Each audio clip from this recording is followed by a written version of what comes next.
ஆட்டோன்னவே நமக்கு ஞாபகம் வர்றது, நம்ம சூப்பர் ஸ்டார் ரஜினி தாங்க. அது என்ன பாட்டு? என்ன பாட்டு? ஆட்டோக்காரன் ஆட்டோக்காரன் நாலும் தெரிஞ்ச ரூட்டுக்காரன் நல்லவங்க. பாட்டுக்காரன் அதான் தெரியும். அதுக்கப்புறம் தெரியல எனக்கு. தெரியல. அந்த மாதிரி எங்க கோகுலுக்கு ஆட்டோ, ஜேசிபி, லாரி இதெல்லாம் உயிருங்க.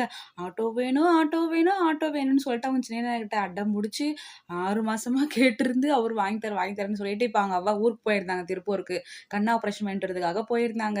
இப்ப வரும்பொழுது அவரு வாங்கி குடுத்தாருங்க கொழுந்தனாரு. அத வாங்கின்னு வந்து ஒரு 3 மணி 3:30 இருக்கும் அவங்க திருப்பூர்லேருந்து வந்தது. அந்த டைம்க்கு நாங்க எழுந்திரிச்சோமா, அவனும் எழுந்திரிச்சுட்டான்.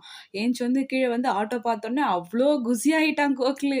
அவங்க அவ்வாகிட்ட வந்து உட்காந்துட்டு இந்த ஆட்டோவ எடுத்து ஓட்டுறான். அப்படி தள்ளுறான். சந்தோஷமாயிடுச்சு. சொல்றான் அவங்க அவ்வாட்ட, "இது ஆட்டோ டிரைவர் எங்க காணோம். இந்த லக்கேஜ்லாம் ஏத்துங்க உள்ள" அப்படின்னு சொல்றாங்க. அவ்ளோ பிடிக்கும் ஆட்டோனாங்க. அதாங்க. அவங்க அவ்வாவுக்கும் ரொம்ப ஹேப்பி ஆயிட்டாங்க.